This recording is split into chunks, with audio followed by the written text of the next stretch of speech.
Joining me today is Matt Walsh. He's the host of the Matt Walsh Show over at the Daily Wire, and he is the author of a brand new book, Johnny the Walrus. Matt, thanks so much for joining me today. Thanks for having me. I appreciate it. Of course. Now, I just want to dive right in to this brand new book that you have. Can you tell us a little bit about it and why you felt it was necessary to write the book in the first place?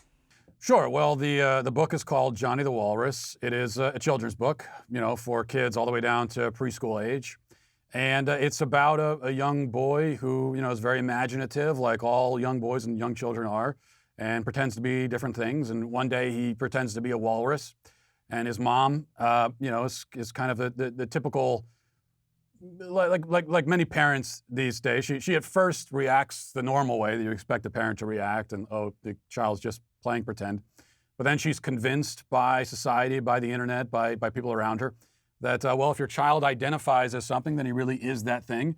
And so she proceeds to try to raise her son as a walrus, and hilarity ensues until she finally realizes that just because your child says he is something or identifies a certain way, that doesn't mean that it's actually real. And so we have to be there as parents to delineate between reality and fantasy for our kids.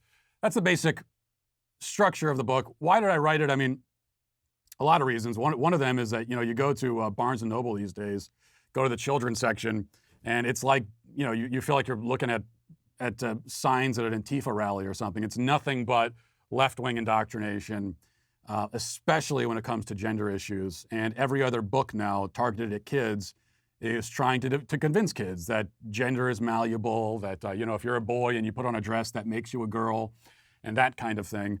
And I find that to be not only false, but just insidious, horrible propaganda.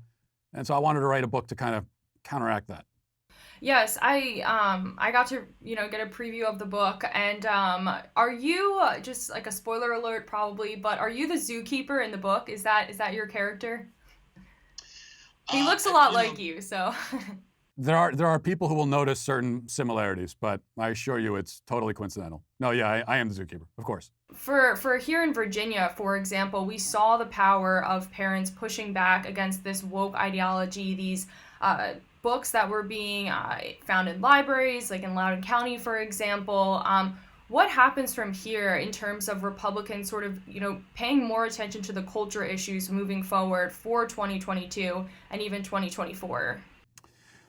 Well, the premise of that question assumes that Republicans, conservatives will continue to pay attention to culture issues, and I hope you're right about that. I think there's been a history on the right of having these moments of lucidity and clarity and engagement, more to say, and then it kind of fades away. I mean, you think about the Tea Party movement, for example. Where did that go? It was a thing. It was fun for a couple of years, and then it kind of went away.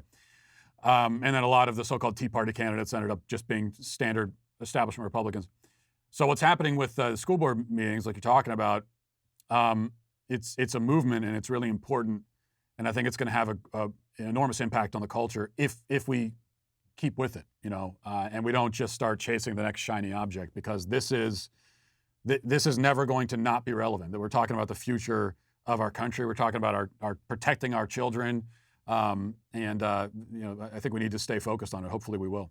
Where can people, if our audience members are interested in buying the book or reading the book, where is your book available? It is available on Amazon as of right now. Until they ban it, it's there. Well, hopefully they don't, so our audience can take a look at it and take a read. Matt Walsh, thank you so much for joining me today to talk about your new book, Johnny the Walrus, and other culture topics facing our country right now. So thank you so much, and I hope you'll join me again soon. Appreciate it. Thank you.